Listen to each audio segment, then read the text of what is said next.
Like I said, it's 30 minutes in and out, nothing too crazy. Remember, make sure core nice and tight and stretch out that back.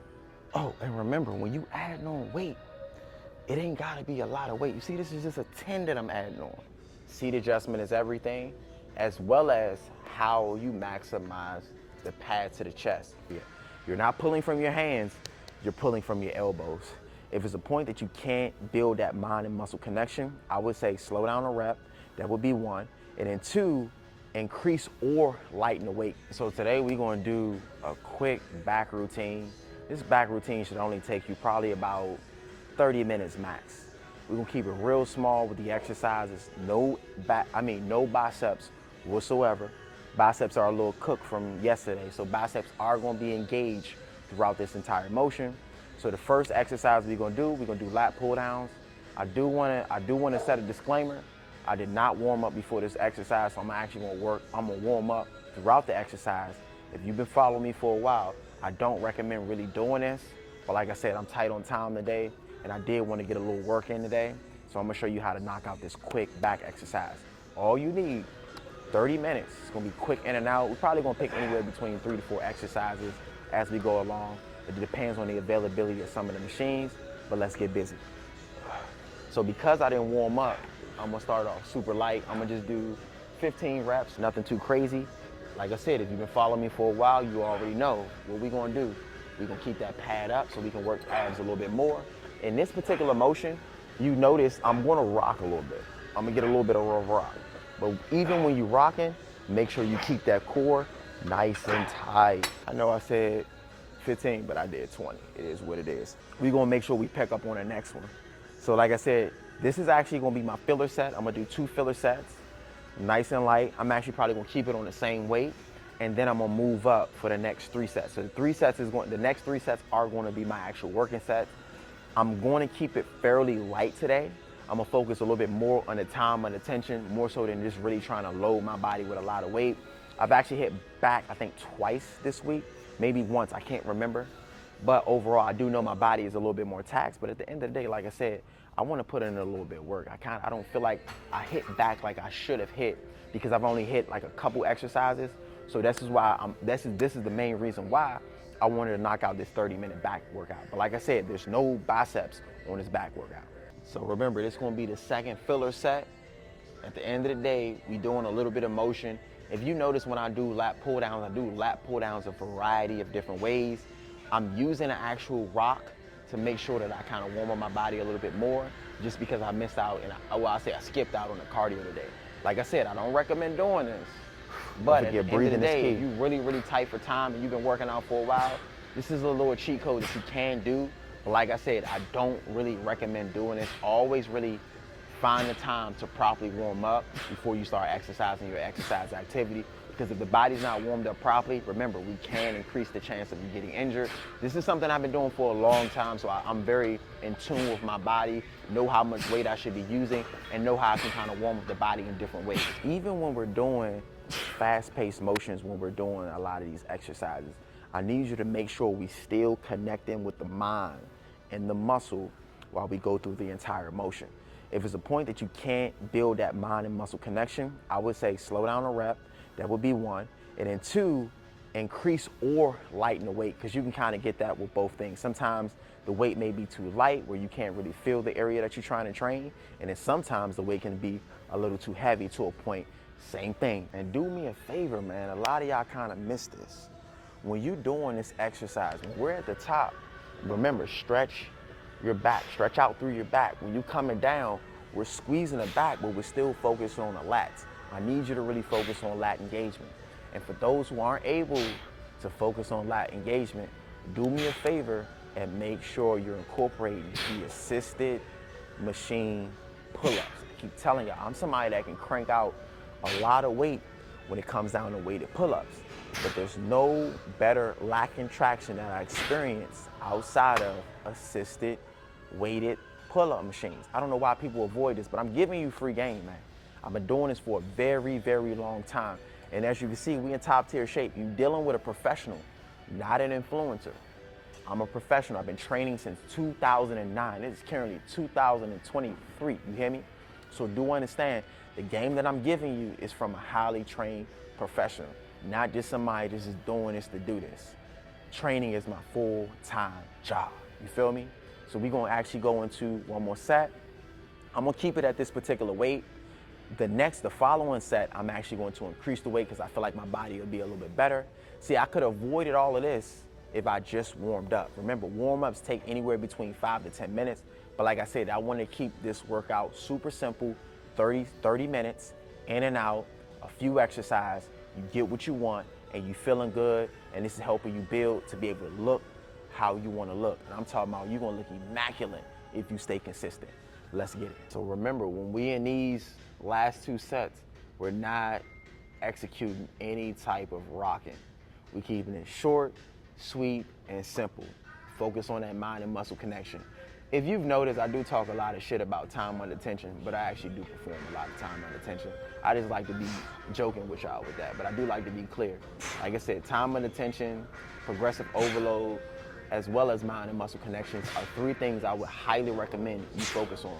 The more you're able to connect with the muscle while you're training, the easier it is for you to develop it and break it down the way that you want. Because remember, when we're in the gym and we're doing these exercises, we're breaking the body down. That's why we need to make sure right after our workouts that we're properly fueling the body so the body can grow, mainly when we give it the adequate amount of rest.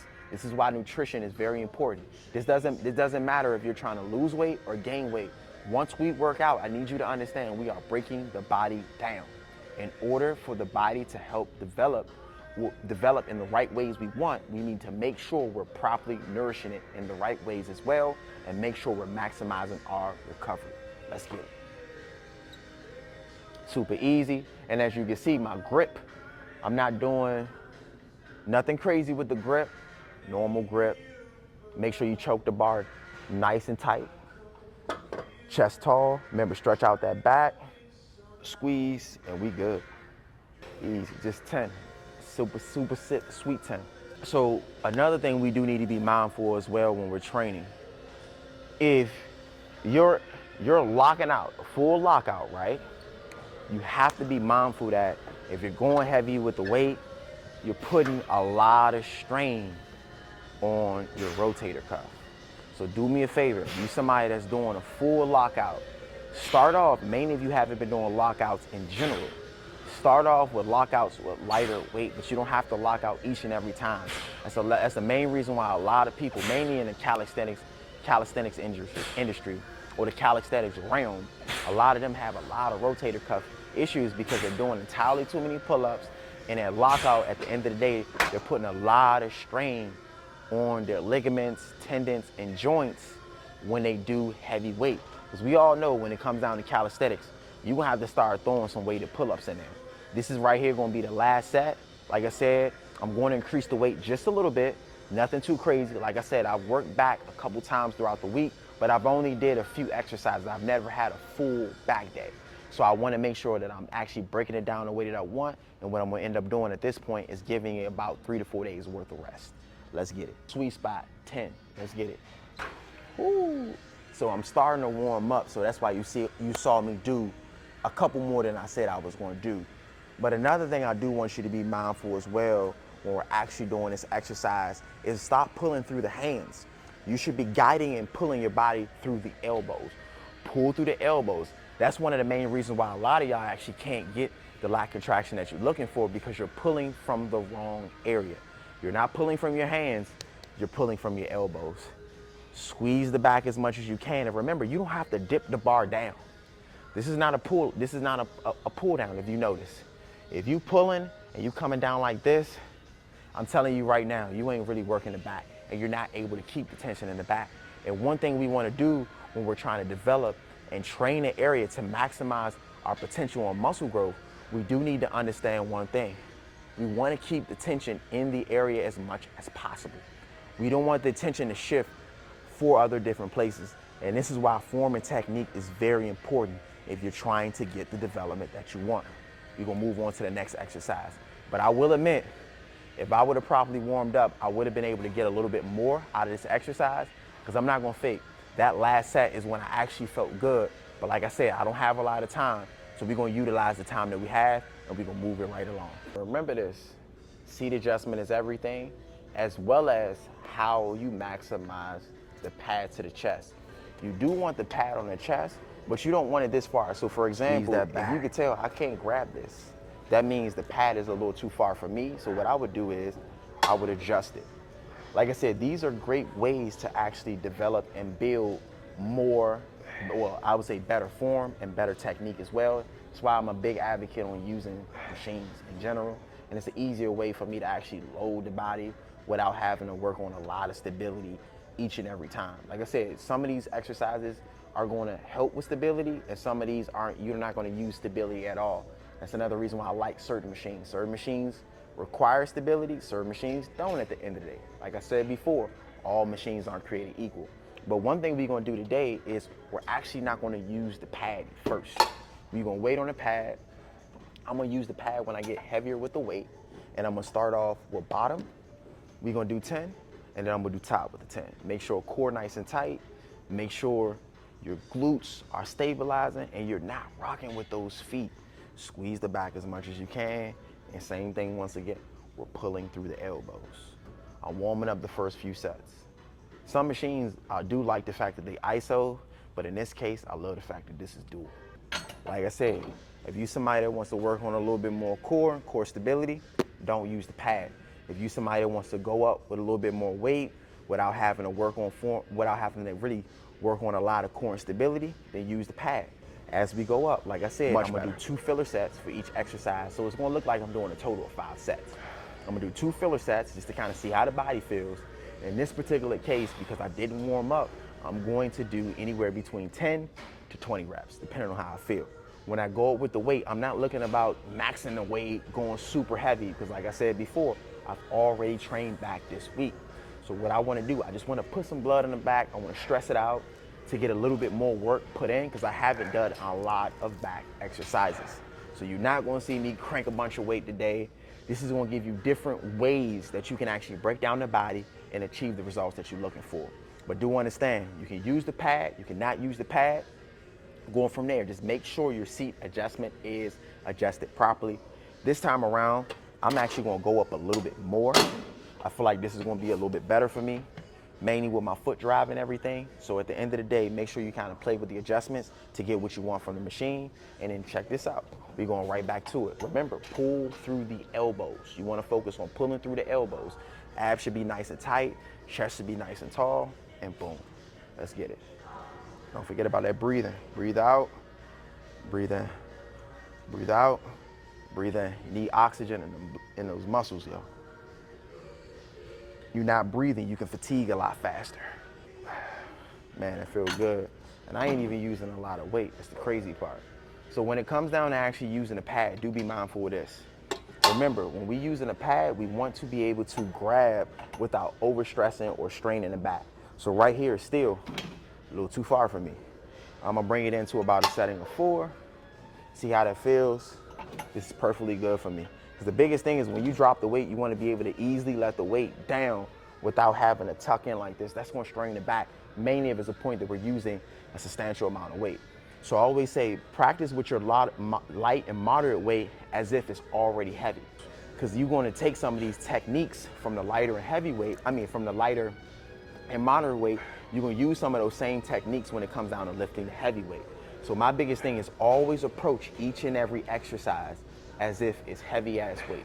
Because at the end of the day, you're already mentally adjusted to what you should be doing in that scenario, more so than you having to strain an area or overstress an area because you weren't set up properly. So just make sure the machine and everything is set up properly so we can avoid a lot of that stuff. Because I try to get y'all to understand, it only takes that one injury. It only takes that one injury. Trust me when I say that. You think shit's sweet, blah, blah, blah, you do what you do, it only takes that one injury. But at the end of the day, now we're done with the filler sets. This is actually gonna be the working sets. Each working set at this point, I'm going to use the pad. That's wanted to make sure the pad was set up properly. I like to do it between like 1, maybe 3 reps just to make sure it's set up just the right way before I actually start loading my body with the weight. But we about to get into it again. So I think I'm gonna bring it to 70, nothing too crazy. Remember, today is more so time under tension. Abs nice and tight, don't drop that chest. Some of y'all like doing this and then go like this. No, don't, keep the chest tall, break the back down.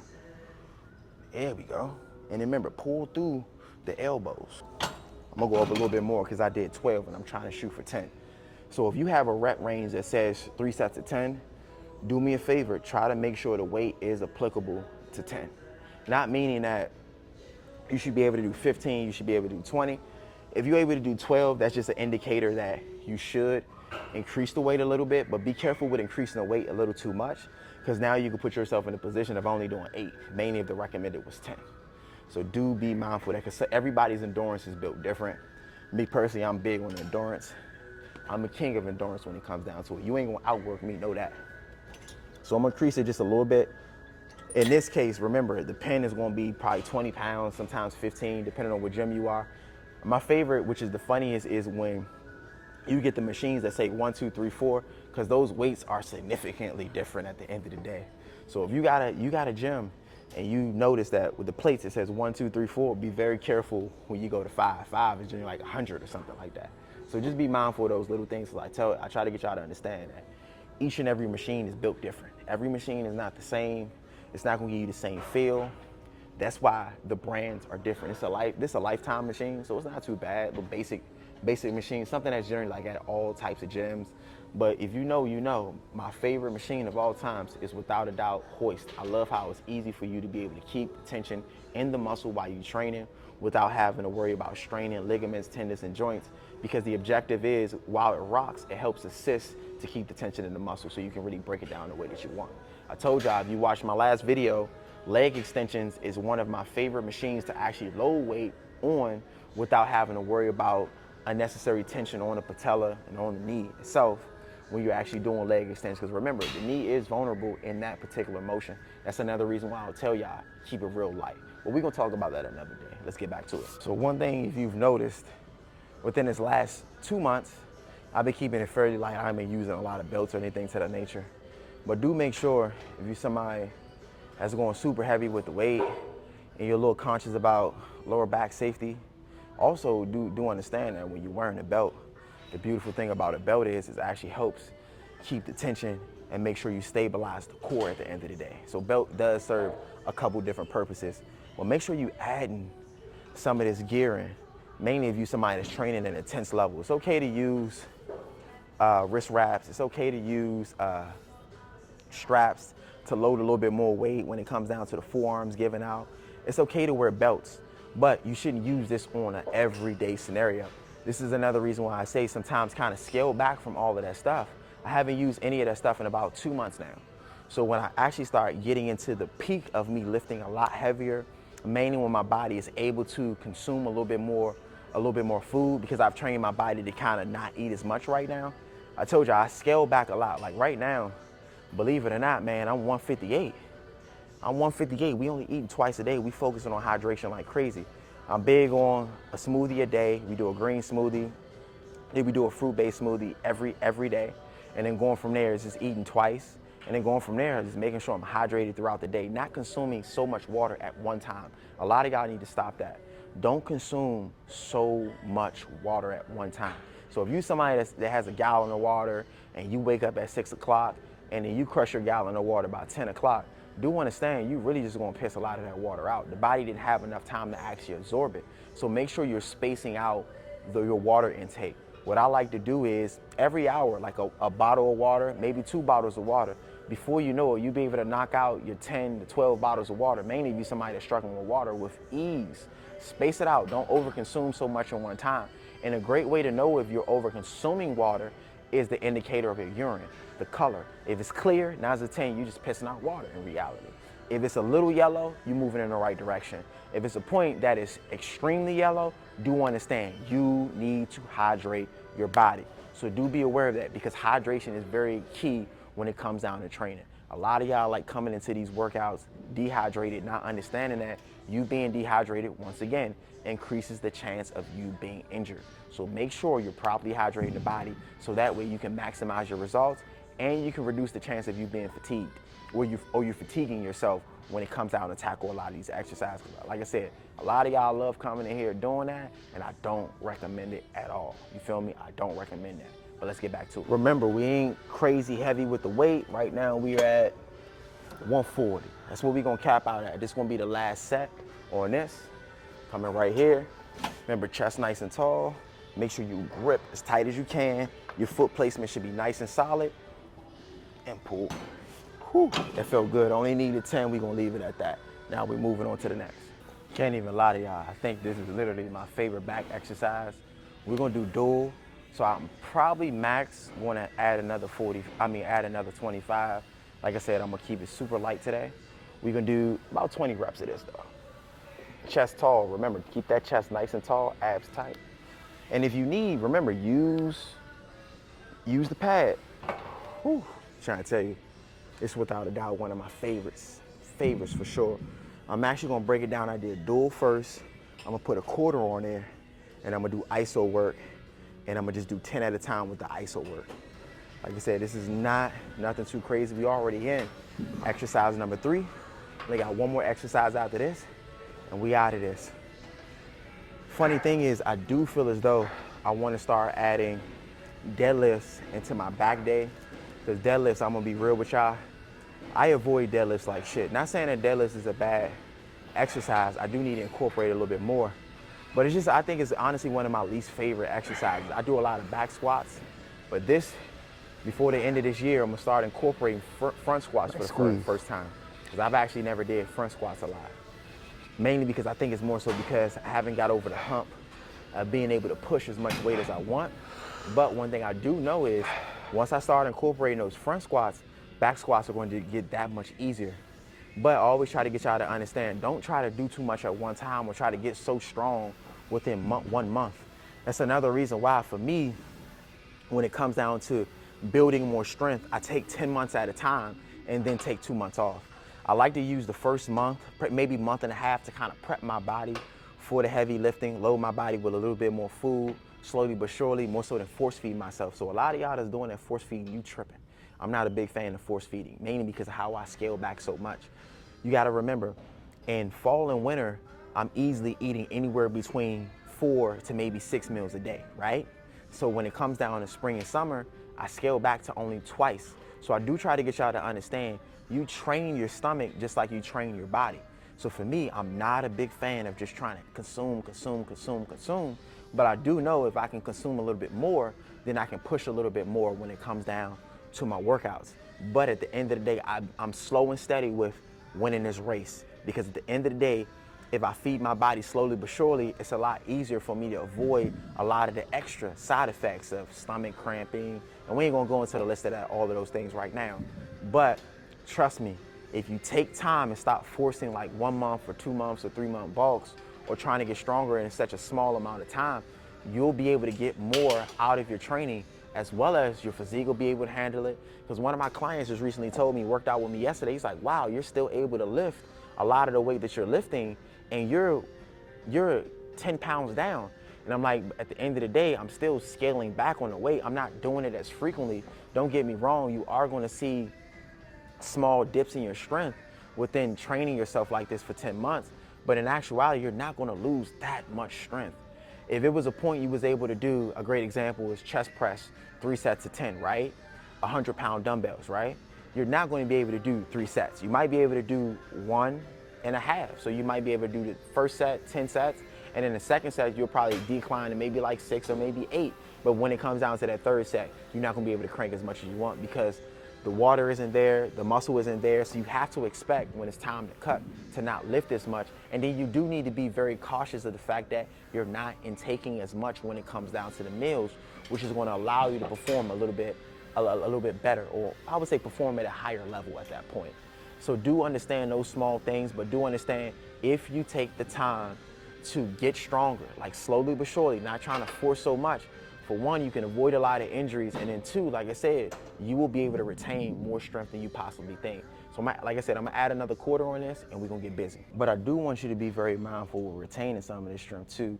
You need to make sure you're either incorporating that exercise or incorporating similar exercises, because anything you stop doing for a long period of time, you're gonna have to reintroduce your body to. There's no way around it. Trust me when I say that. Think about a lot of athletes that take 2-3 years on. Their body can't handle the training, their body can't handle the actual in-game experience because of the time that they took off.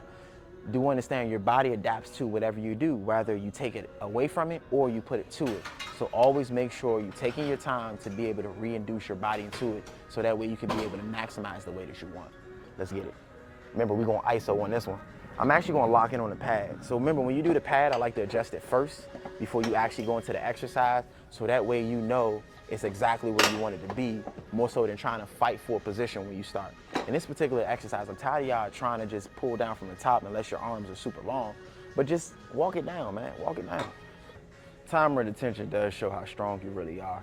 That's why I say if you somebody that's doing progressive overload with a little bit of time retention, you're gonna get stronger a lot faster. But just allow your body to process what you're putting it through and make sure you're maximizing your rest. Let's get it. Oh, and remember, when you add on weight, it ain't gotta be a lot of weight. You see, this is just a 10 that I'm adding on. Not another quarter, not a 45. Sometimes be realistic with your add-ons. You can see even add on 5 pounds, 2.5 pounds. It don't always gotta be a quarter or 45. 10s work just as good. Like I said, mainly in your progressive overload, you wanna make sure you're not biting off too much that you can chew too. You gotta be realistic with that, because if you do a little too much, it can take away from the other exercises that you're about to implement.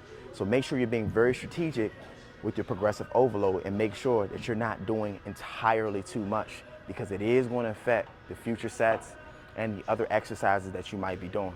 And then two, you got to be realistic. If you're doing something you ain't know you can do, you can easily get injured as well. And remember, what we're trying to do is we want to be able to be as healthy as possible for as long as possible. You're not training to get injured. It's not what we're doing. We're not training to get injured. So be very strategic with how much weight you're putting on when we're doing progressive overload. But like I said, we keep it nice and light today, nice and light.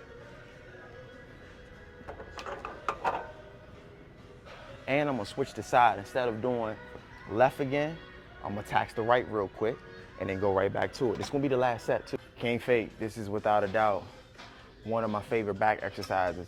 I'm gonna keep it real with y'all. I like using more of the lat pull down bar or the traditional lat pull down bar. But this will do. That wider bar, you're able to connect a little bit better, and you get better range of motion. Because of how it's rounded, kind of cuts off. I like how it's flat and then goes round.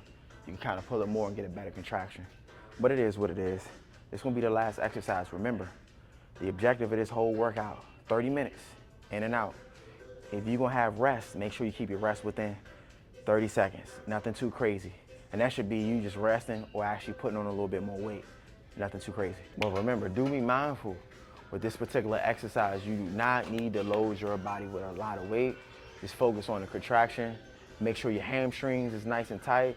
Make sure your core nice and tight, as well as your lower back. I need y'all to make sure, remember, we were actually working abs each and every exercise. Some of us may fail to forget this. You working abs each and every exercise. That's another reason why I say if you do want to throw the weight belt in from time to time, it's easier to kind of help keep the tension in the actual core, more so than you trying to consistently engage with yourself. That's a little cheat code too, the actual weight belt. Because sometimes I'm gonna be real with y'all, I'm not wearing a weight belt to protect my lower back. I'm actually wearing a weight belt like it's a daggone waist trainer. Keep it real. I don't know why y'all hate waist trainers. Y'all be some haters with that waist trainer shit. Don't get me wrong, some people put the waist trainer a little too tight, and I understand that. But in actuality, a waist trainer can actually help you develop mind and muscle connection when it comes down to the abs. Don't be fooled by some of this bullshit a lot of people be saying, because at the end of the day, there's pros and cons to everything that you do when you pick an exercise and you're using equipment. Just like how you use wrist straps. Wrist straps, at the end of the day, you can still leave your forearms vulnerable if you don't focus on developing forearm strength. So I was able to tell people, understand when somebody's speaking on their opinion or they focusing on the facts. There's going to be pros and cons to everything that you do. Ain't nothing wrong, ladies, with rocking a waist trainer. Trust me when I say this. And then one thing, be mindful too, this exercise is unisex, man. It can be for males or it can be for females. Anybody can actually get great results from this particular exercise, because there's really no such thing at the end of the day. We want to play this, and let's keep it a buck. There's no such thing as women exercises, for real. There are specific exercises that may be tailored towards women developing their bodies a certain way, but in actuality, each and every one of us can do each and every exercise. That's another reason why y'all see me do some of the feminine exercises. It is what it is. If I want to develop and grow my glutes, why not use what's working more so than avoid it? Because I don't like the appeal of how it looks. I want the motherfucking results. I ain't worried about how it looks. Same thing when it comes down to nutrition. A lot of people at the end of the day like to focus on, oh, it tastes good, or it tastes bad. What you don't realize when it comes down to shitty eating, and I'm gonna keep it real with y'all, you've allowed your palate to develop the taste buds for that shitty eating. What you need to do is understand that we need to recondition the body to understand that this is where we're going about this first. Because everything that's healthy ain't nasty. I'm gonna keep it real with y'all. I'm tired of y'all trying to play the healthy route. Everything that's healthy ain't nasty, and everything that's bad for you ain't good. Let's keep it real. But we back at it. I had a little bit of weight, and I'm gonna leave it at this. This, to be real with you, is actually an exercise I would generally like doing with a waist belt. But at the end of the day, like I said, I ain't using a waist belt for a little bit of time. We probably got, 2-3 more weeks before we start using a waist belt again, and then we're gonna get back to it. Like I said, I generally like to use a waist belt sometimes to not only just break the resistance from my lower back getting injured, but also just making sure I'm able to keep the tension in my core without having to constantly think about it each and every exercise. Because I'm with y'all too. It gets kind of annoying just making sure you keep the abs nice and contracted each and every time you do an exercise. But one thing I do need y'all to understand, a lot of y'all don't have the development that you want because you don't understand the technicalities that come with each and every exercise. And it can get confusing for real, because there's so many different ways to do an exercise. But let's get back to it, because I feel like I'm just cheating for rest. Let's get it. Whew, feel good, not too bad. But remember, make sure we're not doing a lot of rocking, we're not doing a lot of shifting when we're doing a lot of these exercises, because you're moving the feet, things to that nature, you're taking away from the area that you're trying to break down, because now you shift resistance to the feet as you're shifting them. So do we make sure nice and tight, keep everything nice and solid so we can effectively break down the area. So that way, when we properly nourish it, and then we make sure we maximize our recovery, we can get the results that we're looking for at the end of the day. We only got one more set, and then we out of here. So I ain't gonna fake to y'all, I'm gonna jump straight into this motherfucker, because I'm ready to go.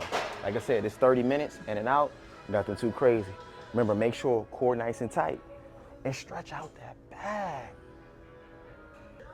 So just to give you a fill-in too, we're doing 2-a-days today. But I always say be careful with 2-a-days, because a lot of y'all like to schedule y'all 2-a-days too close in and not give your body enough rest, or you like to hit the same area twice. 2 days later is gonna be legs and abs. That's all we're gonna do, legs and abs.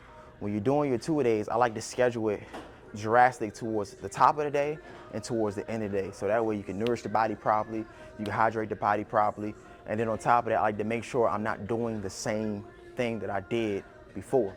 So another thing I like to do with 2-a-days is I like to do cardio in the morning sometimes, and then I might hit upper body or lower body later. Or it's a scenario, if I want to do 2 strength training days on my 2-a-days, I might do upper body earlier, and then I might do lower body later. So just make sure you're being very strategic when it comes down to your 2-a-days, so that way you can maximize your training, because this can be an easy way to overtrain, to outwork, and get injured. I do not recommend doing chest twice that day. If that's something that you want to do and your body can't handle it, by all means, do what you're going to do.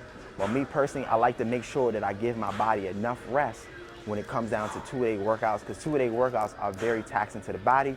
9 to 10 too, you might see your midday, if you're not able to get sleep, you might see your energy drop off towards the end of the day. So when it's time for you to actually hit that second workout, you might not have enough energy as to what you thought. And this is why I say sometimes do cardio. It can be cardio second half, and you can go for your lift the first half. But just make sure when you're going about 2-a-days, you're very strategic and you're doing it the right way. So that way it doesn't hinder you from the results that you're looking for, as well as increase the chance of you getting injured. Because like I said, it's so easy to outwork and overtrain yourself. But it's your boy, Coach K. This was a 30-minute back workout. Remember, make sure you keep 30 seconds in between each exercise. Trust me, this will help you maximize the way that you want. Make sure before you come to the gym, mainly if you're training early or even if you're training evening, you properly hydrate yourself. I actually did this workout fasted. All of my morning workouts are generally fasted. I'm gonna keep it real with y'all. I generally don't eat till about like 10, sometimes 12. That's just a natural thing for me. It's not on purpose. It's just a natural thing for me, because I generally train my clients at 4 o'clock in the morning. 4 o'clock generally to about, I would say, anywhere between 8 to 10. So depending on the day is really gonna determine how I schedule my personal training session. And 9 to 10, when I'm dealing with my clients, I'm not the trainer that likes eating while I'm training somebody, because at the end of the day, I wouldn't want somebody to do that to me. But hey, that's just personal for me. But like I said, it's your boy Coach K. Make sure you like, share, subscribe, and I'm gonna catch you on the next video.